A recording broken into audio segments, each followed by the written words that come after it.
Now, Channel 3 early warning weather. Yeah, it's a far-reaching storm system. We have weather alerts from here in New England all the way back across the middle part of the country into the southern plains. Winter storm watches, winter storm warnings, even ice storm warnings up for parts of Kentucky and Tennessee.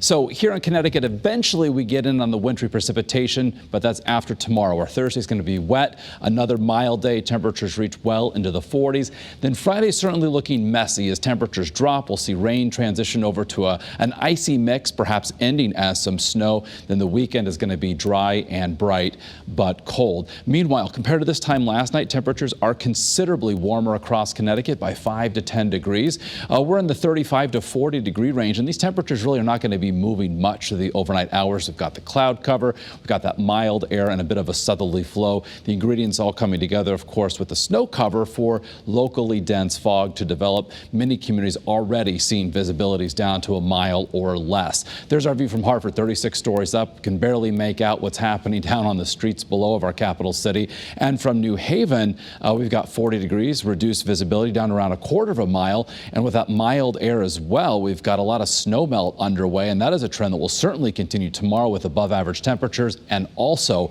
rain. So looking at the big picture here, we've got rain off to our west, heading in our general direction, all in association with this slow moving cold front. So high pressure has been moving offshore, that southerly flow bringing in this mild and muggy air mass, and off to our northwest, the cold front will continue progressing in our direction.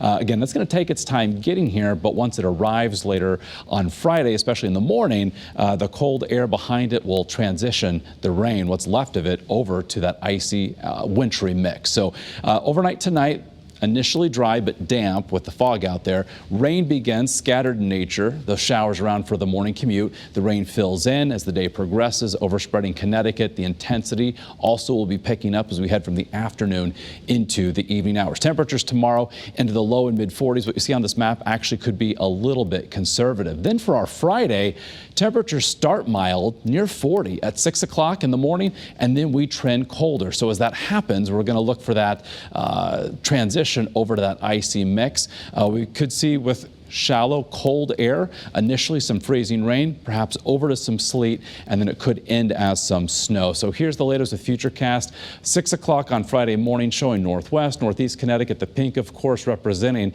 that icy mix of freezing rain and sleet, draining southward as we head toward late morning and early afternoon, reaching southern Connecticut.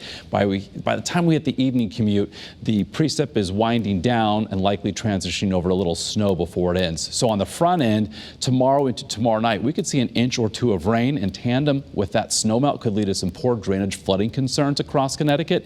That's one issue. Another one, of course, any icing that takes place. The greatest likelihood for this to happen would be in the hills of northwest and northeast Connecticut. But our latest model runs actually indicating temperatures tomorrow night a little bit warmer than the past several runs, and also the colder air on Friday arriving a little bit later. So that could be some good news for the Friday morning commute. Wet regardless, potentially icy or slick, especially across interior portions of the state. With regard to any sort of snow, real measurable stuff will be north of the Mass Pike. Within our state, up near the Massachusetts border in the northwest hill towns, we could see a coating to an inch or two. So the Friday evening commute could also be impacted with whatever lingering precipitation from a mix goes over to some snow before it wraps up. So again, temperatures drop on Friday. We'll start the day 35-40 by the evening commute, going from the 30s, perhaps even into the 20s. The upcoming weekend, dry and bright, breezy but cold on Saturday, highs in the 20s. As the wind subsides early Sunday, temperatures drop to the single digits. We rebound to 30 or better by Sunday afternoon. The next week, quiet, dry, storm-free, highs in the low to mid 30s.